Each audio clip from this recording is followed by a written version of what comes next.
Call to order, accessibility statement. This meeting is accessible to people with disabilities. Microphones or telephones will be used by all speakers. Large print materials are available upon advance request. If you would like either of these accommodations, please contact Mary Waldron at 508-583-1388. The notice of non-discrimination rights and protections to beneficiaries with regard to the federal Title VI / non-discrimination protections of the state non-discrimination protections is posted in this meeting room and is available on the Old Colony Planning Council website.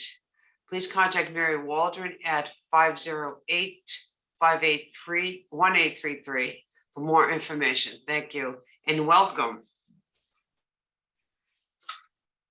Okay, on the call to order, item number 1 is call to order and introductions. I will wait until the other folks have joined the meeting. I'll go back to that introduction. Item number 1, as Mary and the group are available. Item 2, which is public comments. Do I have any public comments from the group today? Hearing none, I will move forward to, shall we hold up on the minutes, Bill? I should call it. I mean, I think I'm trying to see. How about I can do a roll call right now and see who's here, and then. Okay. All right. Abington. Johnstone. Bruce Hughes. Thank you, guys. Avon. Bridgewater. Shane O'Brien, Town Planner. Thanks, Shane. Brockton. Duxbury. East Bridgewater. Easton. Greg Swan, Easton DPW. Thanks, Greg. Halifax. Hanover. Hanson. Don Howard from Hanson. Thanks, Don. Kingston. Pembroke. Plymouth. Plimpton. Yeah, we got quorum. Thank you. Stoughton. West Bridgewater. Whitman. Present. Thank you. Brockton Area Transit. Michael Lambert and Glenn Geiler are both here. Thank you. And anyone from MassDOT District 5 or in MassDOT Office of Transportation Planning? Hi, Barbara Chance from District 5. Thanks, Barbara. Excuse me. Thank you. Yeah, Bill, Valerie Massard from Kingston just came in. Thank you. Yes, Madam Chair, I think it sounds like we have about half of our committee here. So I mean, I think it's your call, but I think we're good to proceed with Minutes. accepting the minutes. Okay. Motion on the floor to consider the approval of the August 6th, 2022 JTC meetings. Do I have a second to that? Second. All in favor? Aye. Aye. Aye. Opposed? I don't hear any opposition. Motion carries. Item number 4, which is communications, and that would be Sean. Yes, thank you, Madam Chair. For communications, the first item is Federal Highway Association publishes vulnerable road user safety assessment guidance. If anybody is interested in the guidance, there is a hyperlink in this staff report. This assessment includes a quantitative analysis of vulnerable road user fatalities and serious injuries to identify areas as high risk to vulnerable road users. The state will consult with local governments that represent the high risk areas to identify a program of projects or strategies to reduce safety risks to vulnerable road users in these areas. The next item is a virtual design public hearing. for ADA retrofits at various locations. The hearing is November 9th at 6 p.m. If you would like to register or learn more information, please click the link in the staff report. The next item is a virtual public information meeting notice for the Bourne Cape Cod Canal Bridges program. They will be held November 15th and 17th, both at 6 p.m. They will be hosted on the MassDOT website. And if you would like to register for either of these public meetings, please click on the hyperlink. The next item is a Thriving Communities Program Notice of Funding Opportunity, funded with $25 million through the Consolidated Appropriations Act of 2022. USDOT's new Thriving Communities Program aims to ensure disadvantaged communities adversely or disproportionately affected by environmental, climate, and human health policy outcomes have the technical tools and organizational capacity to compete for federal aid. If you would like to learn how to apply, you can click the How to Apply hyperlink in the staff report. These applications must be submitted by 11:59 p.m. on November 22nd of this year. And that is communications. Thank you, Sean. Does anyone have any questions of Sean? All right, hearing none, I'm going to move forward to item number 5, which is reports. First item A is Brockton Area Regional Transit Authority. Michael or Glenn, whoever will be answering the questions. Glenn can take whatever I forget to say. Okay, In terms of ridership, our all-important update, we're still plateaued around 75% of pre-COVID numbers, with a slight month-to-month increase. So we're hoping that as downtown Boston becomes more active, we'll see increased ridership on our Ashmont route, and that will translate to more significant overall increases to our bottom line. Two fairly significant pieces of good news.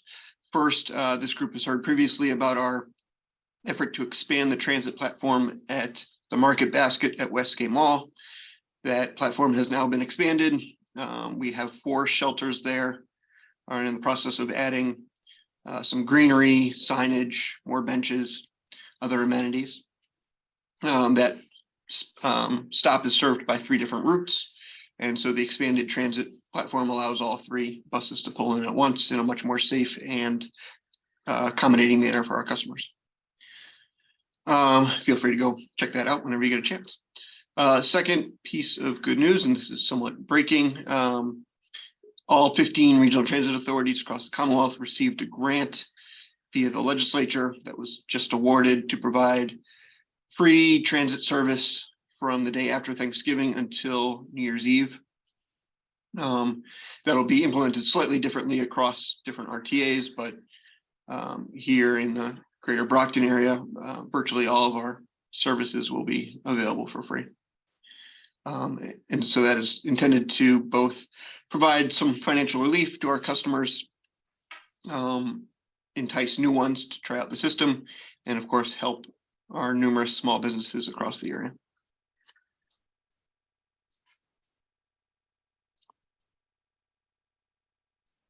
That is our update. congratulations. And I'm a Market Basket shopper. I think that's great to have that, just to know where it is, you know, the signage. And it's a busy store, that area. I'm glad to really hear that that's being expanded for the area shoppers. And great about the RPA, that just introduces your business and your system to everyone who wants to try it out. I'm happy my commute will be free in December. No, sorry, we're charging double on the 1011 route. All right, I knew there was a catch. Thank you so much, Michael. Any questions of the staff from BAT? Thank you very much for the presentation. I'm going to move to item B, which is the Greater Attleboro Taunton Regional Transit Authority, which is GATRA, and that would be Sean. We'll make this nice and quick. I have no update. Actually, I'm here from GATRA, Stacy Forte. Oh. My Stacy, apologies, welcome. Stacy. That's okay. I thought maybe Mary Ellen had let you know. That's fine. So I just wanted to give a quick update. Our contract with our current management company is expiring. We're in the process of hiring a new company, and a decision on that should be late November, with a new company taking over in February. Our AVL, we also have a new AVL system for all of our fixed route buses, which will be rolling out around the same time. And I believe at the last meeting, we reported on our driver shortage and that we had to have some temporary route cutbacks. So we have been able to hire some drivers. They're still in training, but we are still in our temporary route cuts. So that's our update. Thank you so much, Stacy. You're welcome. Any questions for Stacy? I'm going to move on to item C, which is the South Coast Rail Project, and that would be Sean. Yes, thank you, Madam Chair. As everybody I'm sure is aware by now, South Coast Rail will be restoring commuter rail service to the cities of Taunton, Fall River, and New Bedford by the end of 2023.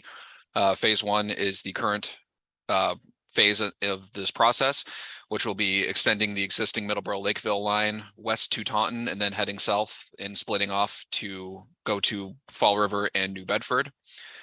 During the month of October, some of the work that was conducted involved continued fencing installation in 8 of the communities affected by this project. 24-hour track work in New Bedford, 24-hour crossing work in Freetown, shoulder closure on Route 140 southbound in Taunton for curb and sidewalk installation, daytime track work in 5 different communities, daytime and nighttime work at the Fall River Depot site, as well as on Route 105 in Middleborough, and improvements at the CSX rail yard in Middleborough. If anybody is interested in signing up for the weekly updates from MassDOT for the South Coast Rail Project, you can click on the link and enter your contact information to receive the updates. And that is all I have. Thank you, Sean. Any questions for Sean at this time? Thanks again. Moving on to item 6, which is old business A, which is the 2023 to 2027 Transportation Improvement Program implementation. And I think that would be Bill. Yep, thank you, Madam Chair. I only have one project update, and that's on your screen right now, the one that's highlighted, the Duxbury Bridge Replacement Route 3 over Franklin Street in Duxbury.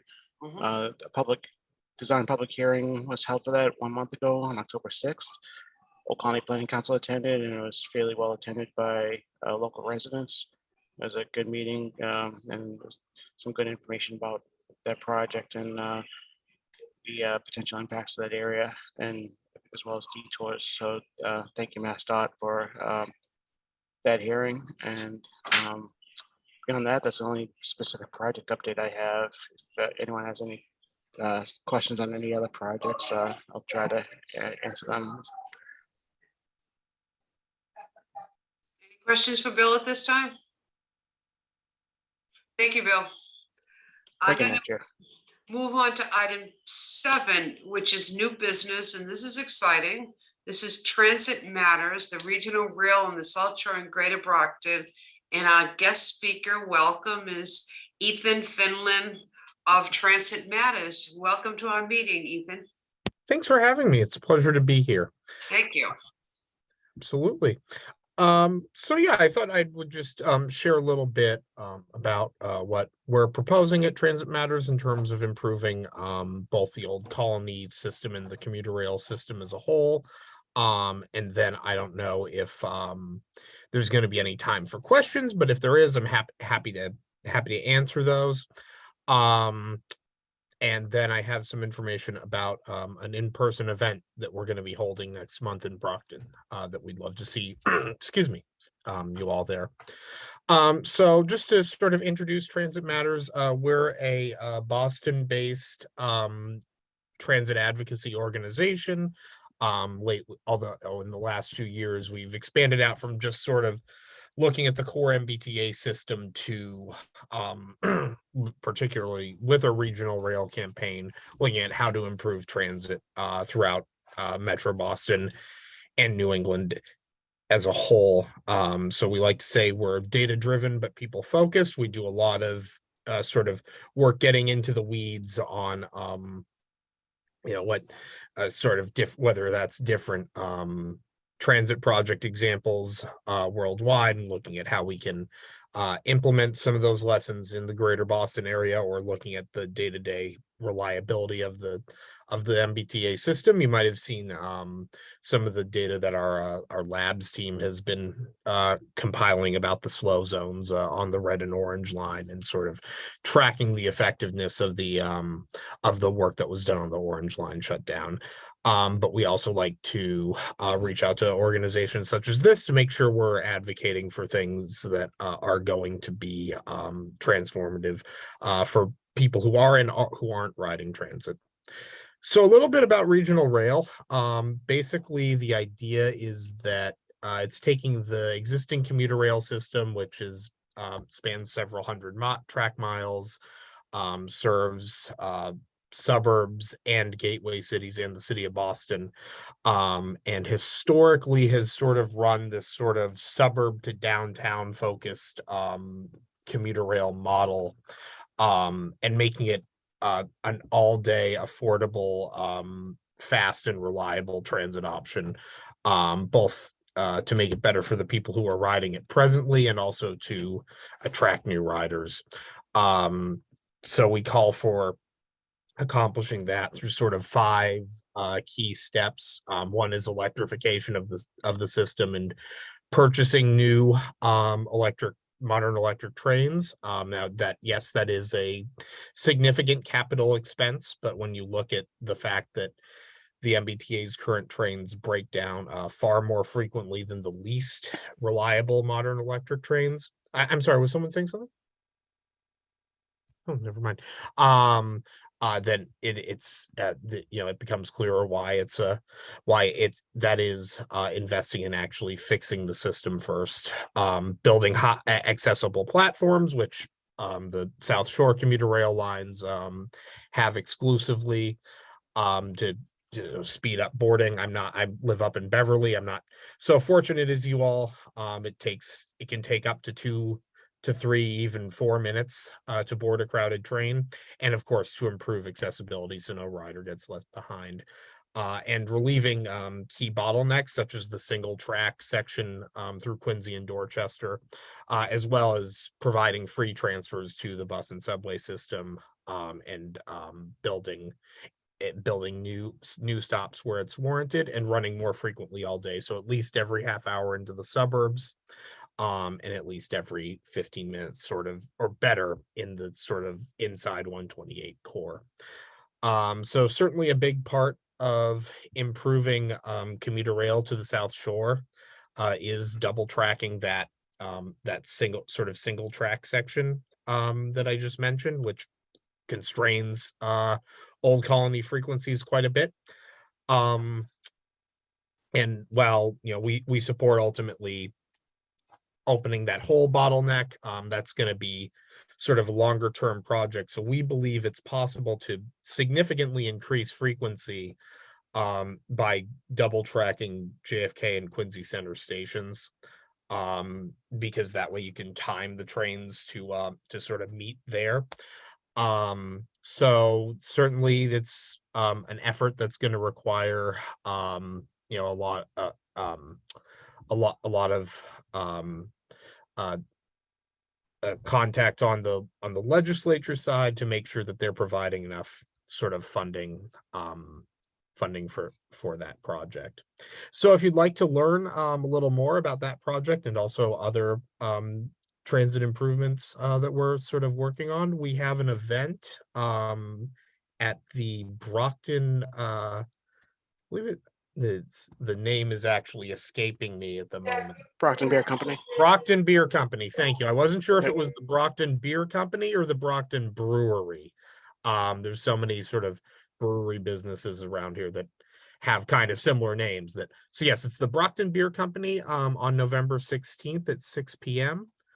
And yeah, we'd love to see you all there, and I can provide a link if it's possible to distribute that either in the chat, or I'm happy to email folks after the meeting. So yeah, so that's sort of what we're working on, and I don't know if you all have time for questions or.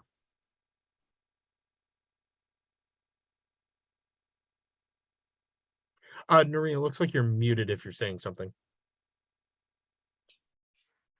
I did have questions. I think you had mentioned the orange line. Yes. I was following up on that, and the ridership, how many people actually take and utilize that line. Now, your role in something like that, would you be involved in, like, they use buses to transport people? Were you involved in kind of the public engagement process of that? What would Transit Matters do in a situation like that? So sorry, go ahead. Yeah, to kind of as playing a part as the advocate for the community. Well, I think the first thing is we would be and are very critical, frankly, of the approach that was taken there. Okay. While certainly there was a dire need to address the problems on the orange line, where, as we can see from sort of the progress on resolving those slow zones, just was not what was promised. So our role, more than anything, is pushing for transparency and accountability. We know that as the MBTA works through these issues, more shutdowns are going to be necessary. It needs to be planned far more in advance. There needs to be more clear communication of the alternatives. Fortunately, in that case, the city really stepped up to the city of Boston, really stepped up to the plate and participated in making it easier for the replacement buses to run as reliably as they could. But yeah, I think we're very concerned about, while we want to see the system get fixed, A, we're very concerned about the lack of transparency, and B, where it's not at all clear that this shutdown accomplished what we were told it was going to accomplish. Mm-hmm.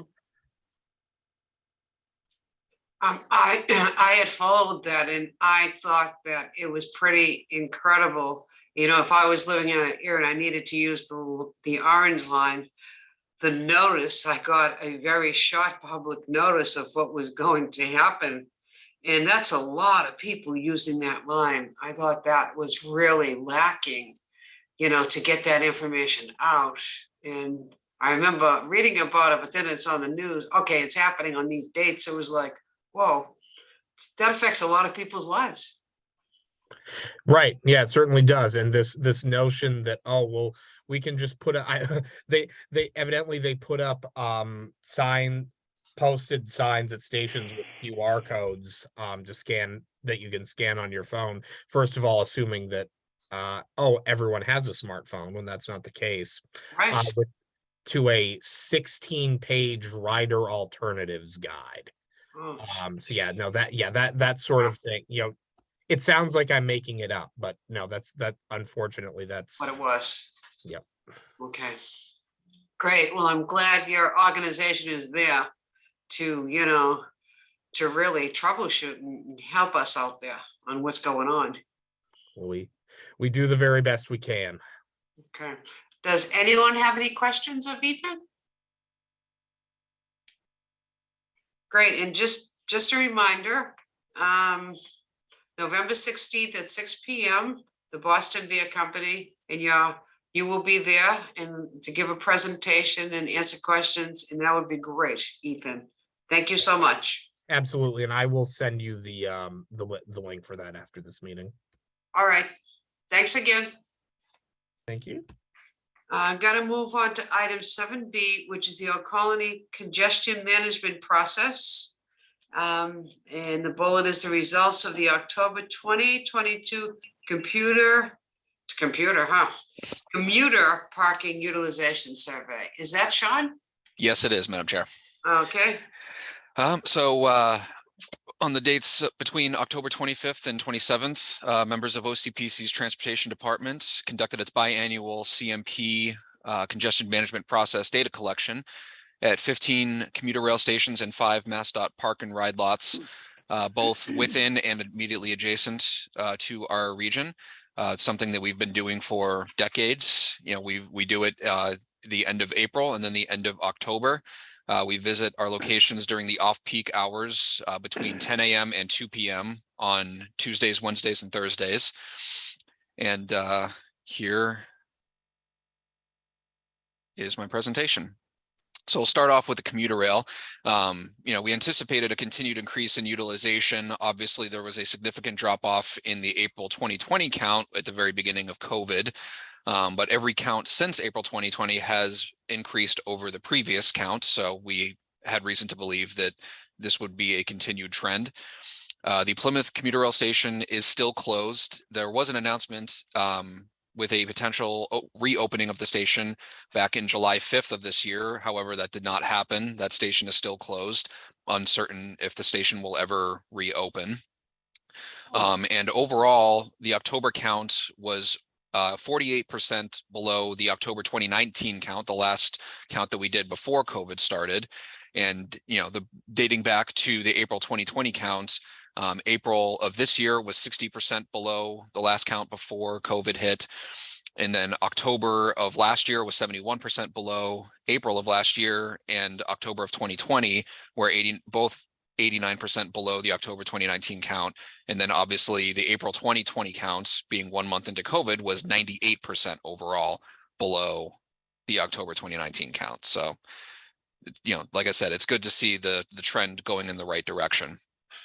And here's the results of the October counts, total vehicles parked, handicapped vehicles that were parked there, as well as bicycles. The station with the highest utilization as well as vehicle count was Canton Junction, to no surprise, just shy of 500 vehicles and just over 63% utilized. And then there were multiple other lots that were at least 50% utilized: Stoughton, Bridgewater, South Weymouth, and Abington. And then here's a look at the last 10 years on all of the lines. As you can see, dating all the way up to the October 2019 count, all the numbers, all of the locations, were pretty well utilized. But then with the beginning of COVID, many stations were in the single digits, and many more of them had 0 vehicles at that location. And then, as you can see, as the columns go on over to the right, all of the numbers have increased each count, and gives us hope that in the next couple of years, they will continue to return closer to pre-pandemic levels. And then here's a comparison of the October 2019 count versus the count that we did just last week. 2019 is in blue and 2022 is in orange. Still far below the pre-pandemic levels, but it's a lot closer than it's been the last few counts. And then here's a chart of the last 3 October counts. Blue is October 2020, orange is 2021 in October, and then green was this past October. And so, as you can see, very, very promising numbers. Some of the biggest increases were at Canton Junction, going from 80 to 303 to 481. And then even Bridgewater going from 48 to 107 to 298. So very, very positive numbers. And then even just with the 2 counts that we conducted in this calendar year, blue is this past April and October was this past month. So, some of the increases were small, some of them were a lot larger, but still a step in the right direction. And then here's a chart showing the total utilization by line. Blue is the Kingston Plymouth line, orange is the Middleborough Lakeville line, and then green is the Providence Stoughton line over the last 10 years. So it's good to see it continuing to go back. Then here's a quick shot of the percent utilized for each of the lines. And then here's the total commuter rail utilization between all 15 stations, all 3 lines. So as I mentioned earlier, it's 48% below. So very with the huge jump just from this past April of almost just under 700 more vehicles than April. Let's hope for another additional 700 April of next year. And then a quick shot of the percent utilization. And then the results in looking ahead, as I stated, every station had an increase over the April count. The increases ranged from 4% at the Holbrook-Randolph station to a 56% increase at the Abington station. Overall, the Stoughton line increased by 22%, Middleborough-Lakeville 33%, and the Kingston line by 36%, with an overall increase of 31%. As I previously stated, the highest vehicle count and utilization were both experienced at the Canton Junction station with 481 vehicles and a 63.1% utilization. And 4 other locations were over 50% utilized, and the combined utilization was 39.2% compared to 29.8% this past April. It should say 2022. My apologies. So an extra 10% utilization. Let's keep our fingers crossed that it continues to improve. And moving on to the park and ride parking trends, just like commuter rail, we did anticipate a continued increase with the utilization, as every count since April 2020, like commuter rail, had an increase over the previous count. This past April saw a 50% increase over the October 2021 count of last year. In October of last year, the West Bridgewater Park and Ride lot on Route 106, right off of Route 24, the existing Bloom bus service had been terminated, and a Plymouth and Brockton route had taken over. That started just before the October 2021 count last year. And like the commuter rail, the October 2022 count was also 48% below the October 2019 count, the last count before COVID. And we did not visit this lot in April 2020. The commuter rail figures we actually received from the MBTA, since they have the license plate readers on vehicles when they check their lots.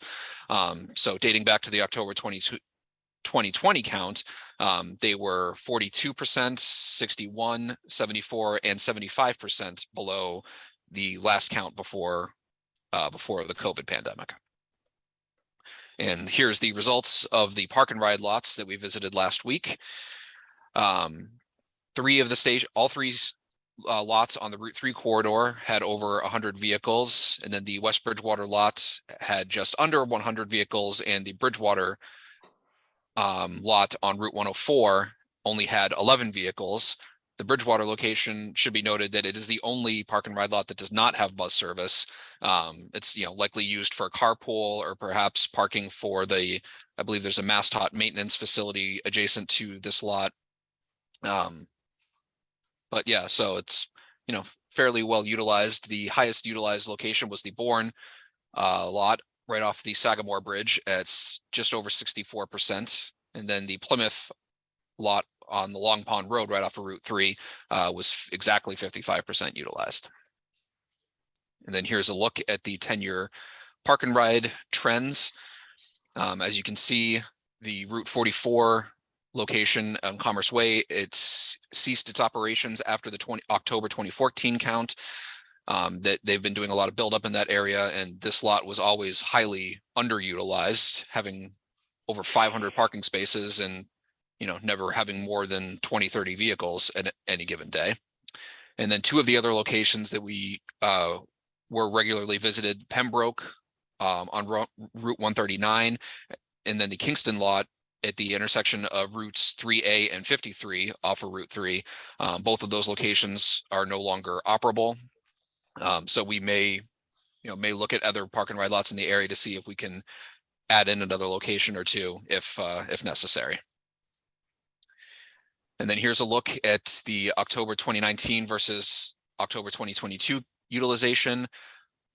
Just like the commuter rail, promising numbers, but still significantly below the pre-pandemic figures. Here's a look at the last 3 October counts dating back to October 2020.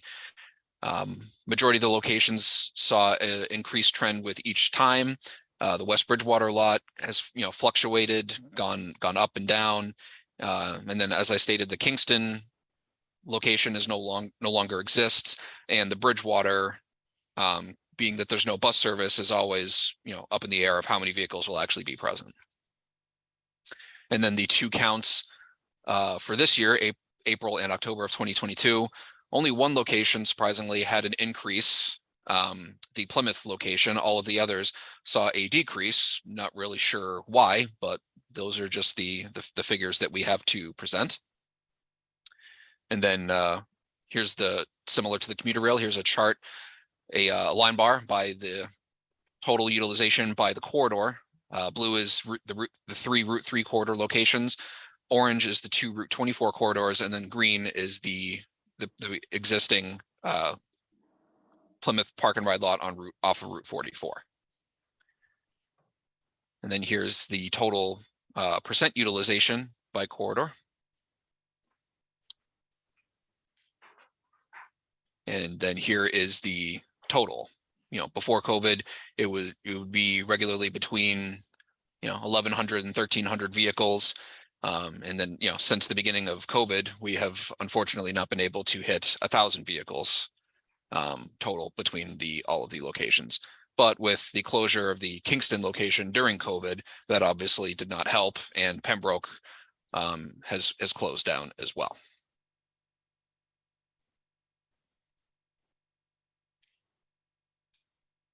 And then some, the results in looking ahead, as I stated, only 1 lot increased despite 3 locations with triple-digit vehicle totals. The Plymouth lot increased by 10%, and of all the other locations, the decreases ranged from 8% at Bourne to 42% at Bridgewater. The Route 3 corridor decreased by 8% in total, and the Route 24 corridor increased by 25% from the April counts, with an overall decrease of 11% from April. The decrease at the West Bridgewater lot is, I believe, partially to be due to the switch in bus service. As I stated, the Bloom bus service serviced this lot, the West Bridgewater lot, for many, many years, having 4 morning and 4 afternoon peak period times, which was ideal, obviously, for commuters utilizing this lot.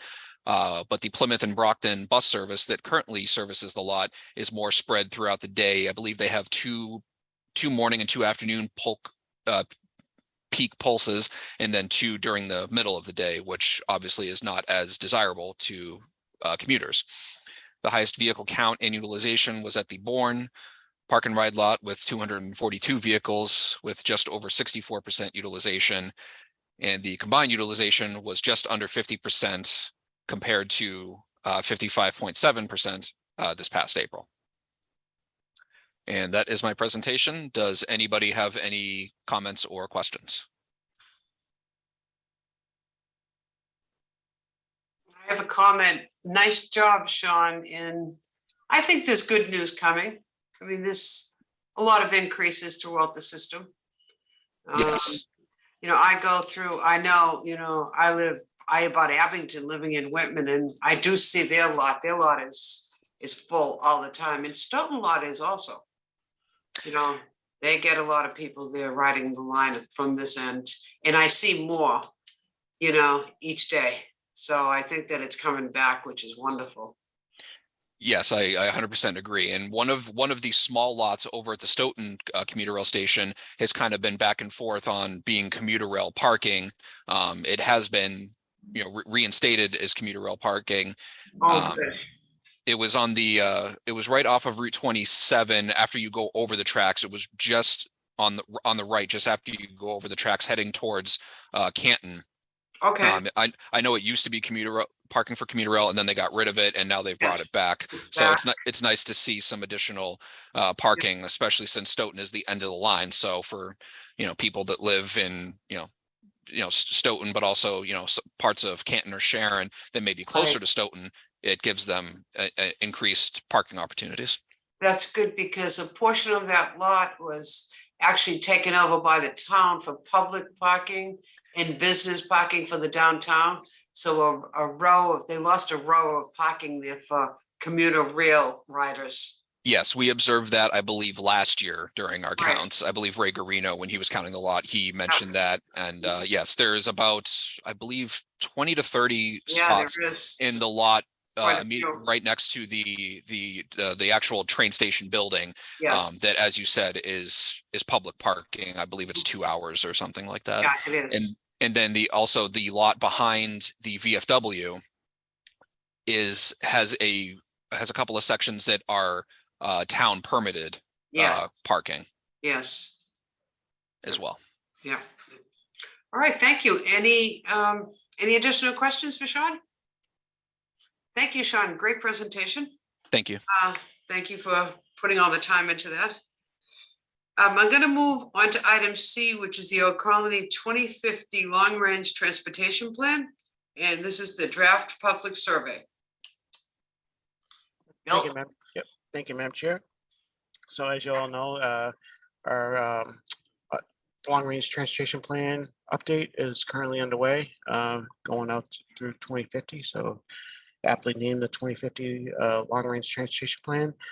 And today I'm talking about our draft public survey, which we are getting very close to launching, and working with the team here to kind of finalize the format of that and the questions. And so today I'm just talking about some of the questions that are in there. So our approach to this was to kind of mirror what MassDOT did with their Beyond Mobility survey for their statewide plan update. This go around, the MPO updates are happening simultaneously with a statewide plan update. So rather than deciding to try to reinvent the wheel and have two completely different data sets, because the state did do a great job with the survey, and the survey results are geocoded.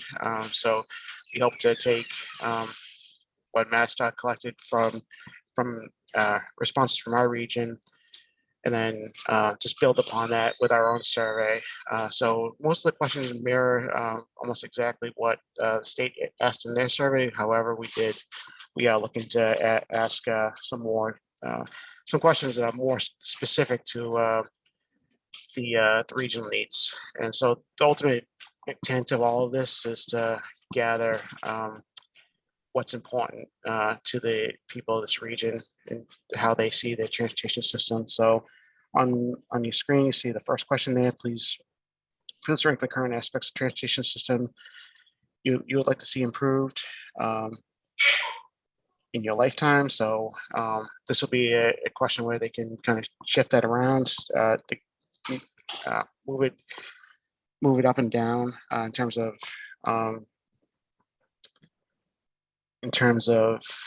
importance. So connectivity and coverage, equity and fairness, reliability, or other. You want to go to the next page, Sean? Please rank the following in terms of importance in planning for the future of transportation in Greater Brockton and South Shore. So this is one of those questions that we added or plan to add to gather what's important specifically in this region, whereas the state's survey, while great, it was more kind of generally statewide based. So climate resiliency, planning for age-friendly communities, greater frequency of commuter rail service, greater frequency, expanded service coverage areas of transit bus, such as BAT, GATRA, MBTA, more public electric vehicle charging stations, more micro mobility options such as bike share, community shuttles, that sort of thing. Improvements for freeway bottlenecks such as Route 3, Route 24. Improvements on local bottlenecks such as Route 18, Route 106, or our town centers and downtowns, or other, and that would be an opportunity where someone can specify in a text box. Then the next few questions kind of allow the person to imagine if they had 100 tokens and they can allocate that however they see is most important in terms of improving the system. So the first one looks at roadways. So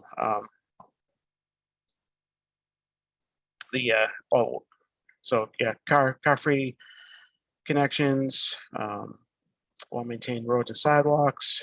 So, the person, if the only thing they're interested in is sidewalk, pedestrian and bicycles, they may choose to put all 100 of their tokens in sidewalks. So that would be their choice. So actually, next one. So yeah, this is where I kind of skipped ahead, but these are the questions. So the first one, 100 tokens on a roadway system. Next one, 100 tokens on a transit system. Next page. And then 100 tokens on other improvements. So that don't fit perfectly into roadway or transit. And then ranking how important are these elements to roadway elements, transit elements, or other. So there's another one where they can move, they'll be able to slide it up and down. So if roadway is the most important, they can make that number one, or transit is the most important. Based on where you live, how satisfied are you with these aspects of the transportation system and connecting to these opportunities. So this would be, like a scale-based system. So you go from, very satisfied to very unsatisfied. You can rank in between there. Next one. This one just gathers input on how people are currently using the system. Again, this will help us determine planning needs for the future. So anything that people use in a typical week, they would choose, they would select here. There's also a question there on to help us determine the mobility needs for the future. So do people consider do they have a challenge that challenges their mobility, and they can each yes, no, or prefer not to answer. So these, again, both these questions, with the exception of that one that was specific to the South Shore and Greater Brockton, these were directly taken from the Beyond Mobility survey. And, so ultimately they think what we're looking to do here is, so we didn't want to have two completely different data sets. We want to do a public survey and we want to use the state's data because they did a great job with that, but we didn't want to do a completely different survey and have this one data set, another data set, and how do we mesh these two? So hopefully if this works, and this will just expand upon what the state did, a little more specificity to the South Shore, in the Old Colony region, I should say. If so, I know I went through that a little bit fast in the interest of time, but if I'm happy to answer any questions anybody has right now. Glenn Geiler has her hand raised. Hey, Glenn. Thank you through the chair. As always, excellent. I think that the strategy is spot on in terms of comparing the data sets between what's already been collected and here. I'd love to see a place where people could write an open-ended comment or elaborate a little bit here in the survey. But generally, a great job per usual, and looking forward to coordinating and collaborating with you guys as we tackle this. Thanks. Thanks, Bill. Glenn. Yep, yeah, absolutely. So yeah, we will have a kind of open-ended question at the bottom where people can write in anything they want. There might be a couple different open-ended questions. So is there anything we missed? Is it very important to you? Any other thoughts? That sort of thing. We do intend this to be a largely digital survey. However, we'll have paper copies available. So like when we do the table events at your facility. We'll have paper copies available. So if no, it's not always easy to fill out an online survey when you're trying to catch a bus or train. So people, they'll have the opportunity to take a paper survey with them, and they'll have a choice. They can mail it back, fill it out, pen and paper, and mail it back to us, or there'll be a QR code and a web address on there as well. So if they can always take it with them, and then if they want to fill it out online at home, they can do that as well.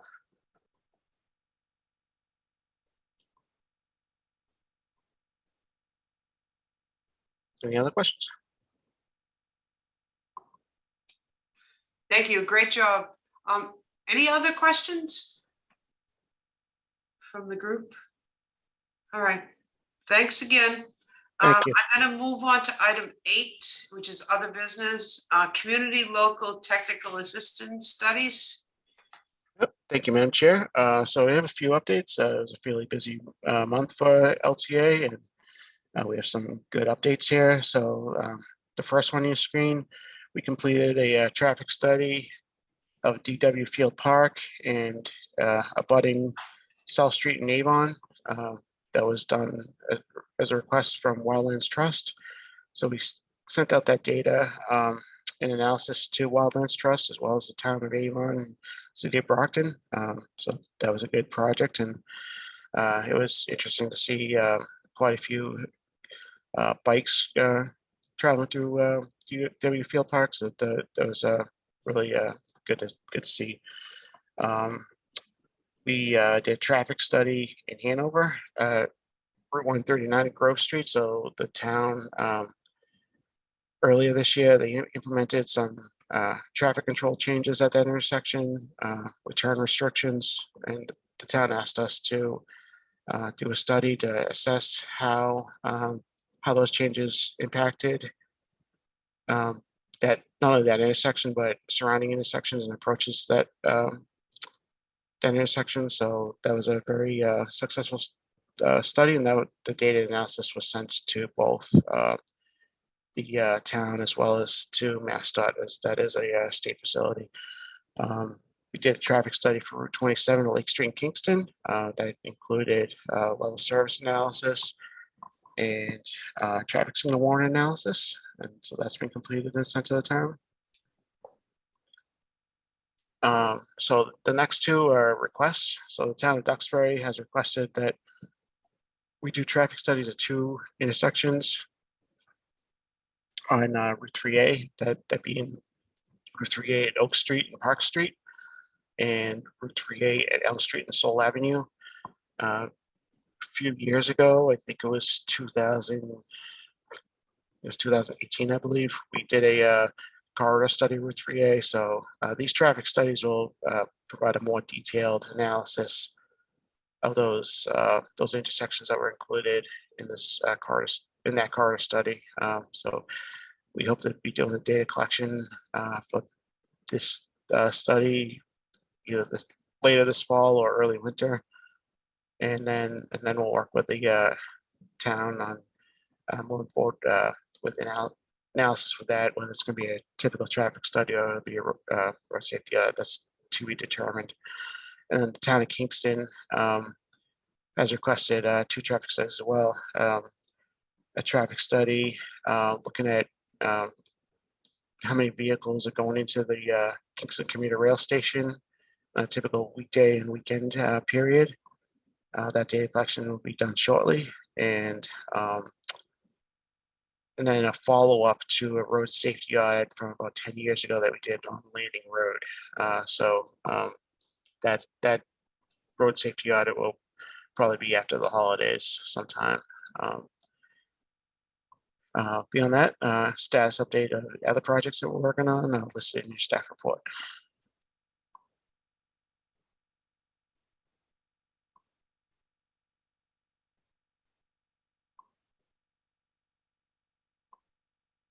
Any questions?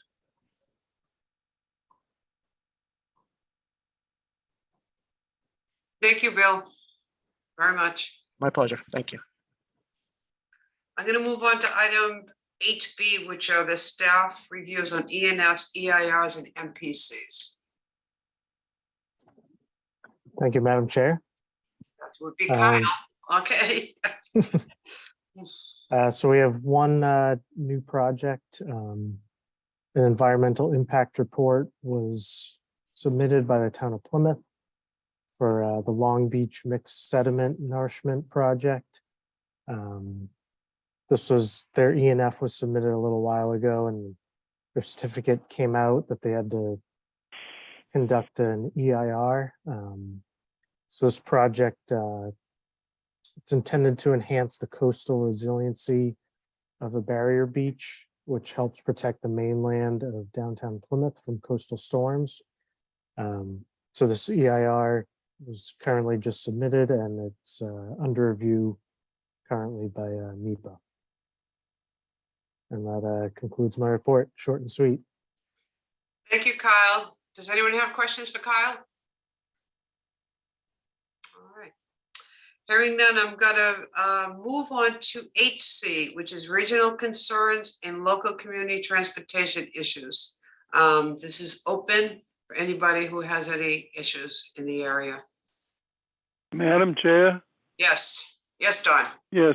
Is anybody there from the DOT? Yes, Barbara? I have a couple questions. Hi, Dawn. Okay, hi there. This is No, in Barbara Hanson, LaChance, Don. Barbara LaChance is Hi. her name. pardon? Barbara LaChance is her name, okay? Just to let you know. Okay, thank you.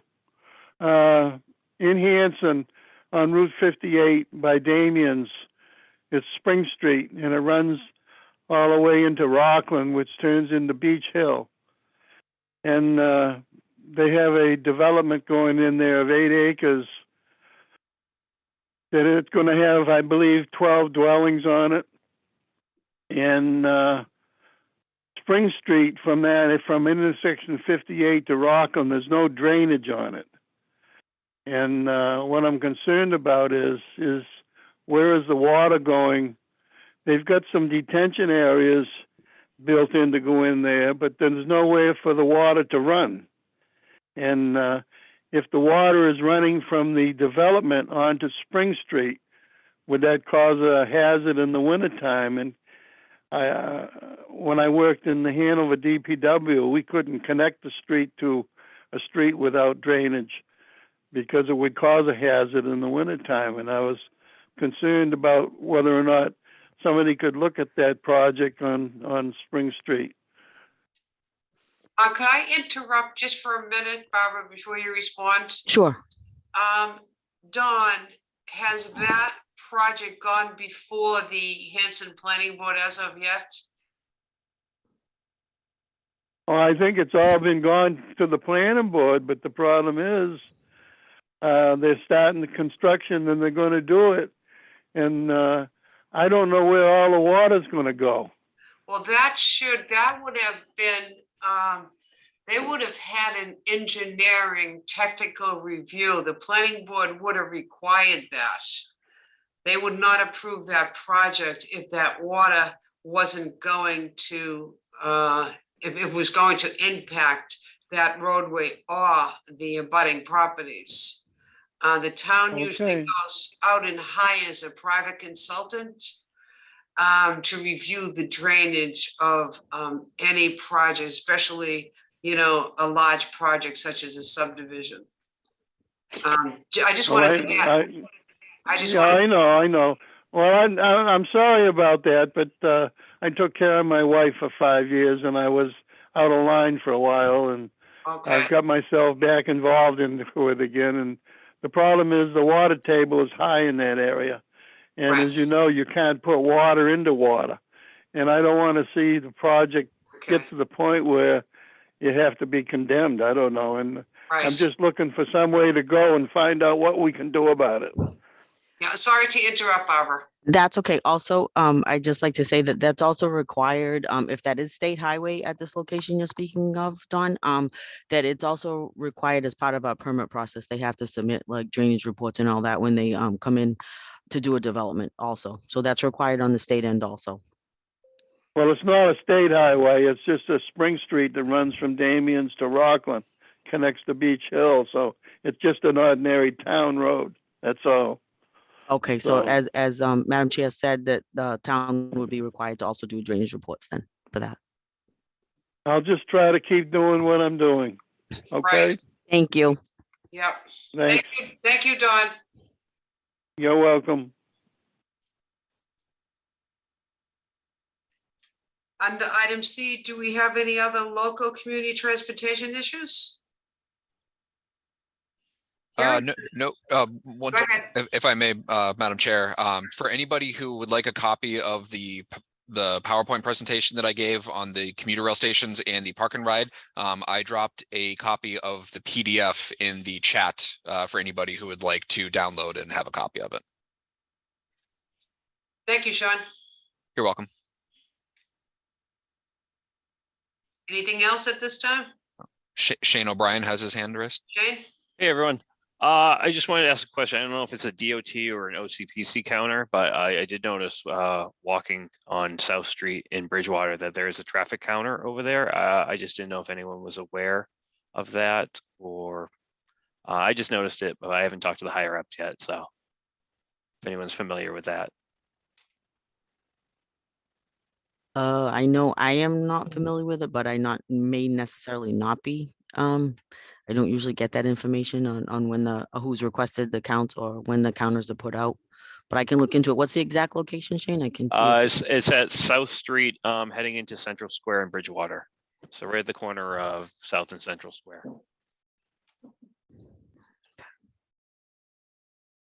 Okay, Thank you. no problem.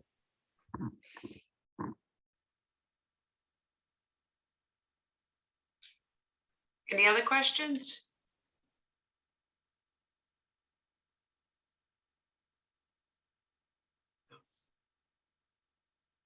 All right, I will move on to item 9, adjournment. Do I have a motion on the floor? Motion, Second, Second, all in favor? aye. aye. Aye. Opposed? Motion carries. Thank you all very much. Thank you, OCPC staff as usual. Great meeting. And just a reminder, November 16th, the Transit Matters meeting will be at the Brockton Beer Company. So if anyone can make it, that would be great. So have a great weekend. You too. Take care. All right, thanks, Thank everyone. you, Thank everyone. you. Bye, everyone. Thanks. Thank you. Yep, you're welcome. Thank you, everyone.